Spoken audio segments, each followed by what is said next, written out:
Of course they do. All right. Now this, changes coming to the University of Missouri system amid escalating tensions and claims that the school ignored racist harassment on campus. Mizzou's football team said that they would not play this weekend unless the school's president, Tim Wolf, stepped down. Yesterday, Wolf and also the Chancellor announced that they would step down in a shocking moment yesterday afternoon. Wolf says that he hopes that that move will mend fences. We need to use my resignation. Please, please use this resignation to heal, not to hate. And let's move forward together for a brighter tomorrow. It's pretty incredible. Leslie Marshall, Fox News contributor and Huffington Post blogger. David Webb is host of the David Webb Show on Sirius XM Patriot, a columnist for The Hill and a Fox News contributor. Welcome to you both. Good to have you here. Good morning, Martha. You know, when you dig into this, you try to figure out, you know, how do we get here? And the evidence that is listed is that there were racial slurs that were hurled at the student body president and reports of a swastika in feces on one wall. It seems, given the action here of the stepping down of the president, that what's underlying here is a bit thin, Leslie. Oh, I don't agree. Those are two of many. There are women that have reported sexist events.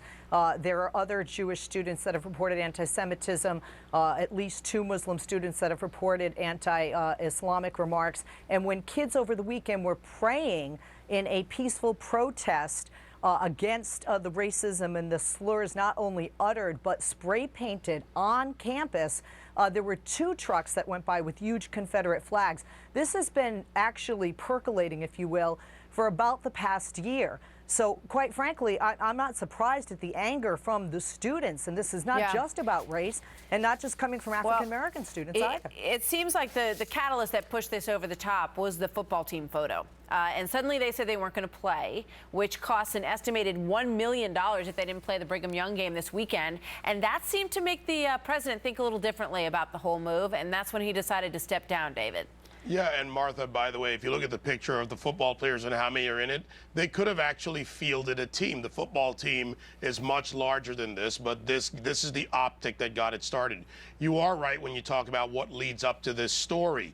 It's more than just the protests and the alleged slurs. And look, if all of that, as alleged, is absolutely true, does it rise to the level of the resignation of a president and a chancellor? It doesn't. There are many other issues going on at University of Missouri. We now see a president that's resigned. The Board of Curators has accepted his resignation. But was the problem solved? That's the question. So I'm putting more questions than just talking points out here. Was the problem solved by this?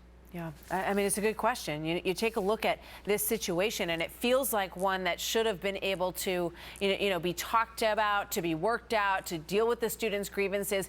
But the fact that they were, able to push out the administration is really unprecedented in this country, and it raises a lot of questions about what's going on, frankly, on campuses across the country. I want to move now. Well, actually, before we do that, I want to show you another piece of video because this is another part of this same story. This is a mass media professor discouraging the media, oddly enough, from covering this story on campus. Let's play that. Back up about personal space. Back off. Leave these students alone. I'm walking forward. I'm walking forward. You're pushing me. I'm being pushed. I don't have a choice. You're not doing your job. You're not doing your job. It's our right to walk forward, isn't it? I don't know if we have it, but you can also see the professor in this. Her name's Melissa Click. And at one point, she's trying to push this camera guy off campus, who, by the way, had covered free speech issues starting in Ferguson and has gotten a lot of attention for his coverage of these issues. She says, you have to get out of here, and she calls for muscle. We need some muscle over here to get this cameraman off our campus. Leslie, really?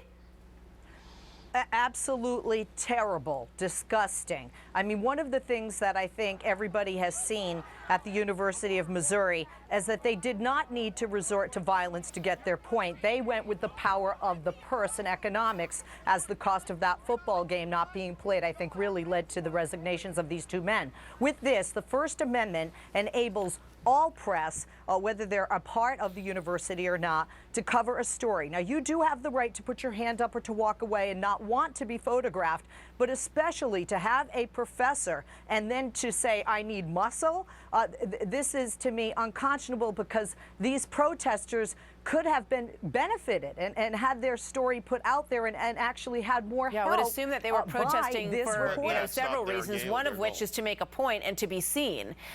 We would love to have Melissa Click come on this program and defend her side of the story, because I'm sure she has one, and we would love to hear it. David, final thought from you. She doesn't have a point, Martha. The fact is, this professor, and there are other problems there with professors who teach 5 hours instead of 9 hours. There are all sorts of problems that have started with the leftists on campus. I interviewed the Lieutenant Governor of Missouri last night. We talked about this. There are other issues there that have led up to this. And this professor, to go back to her, this is state property, state university, therefore it's public.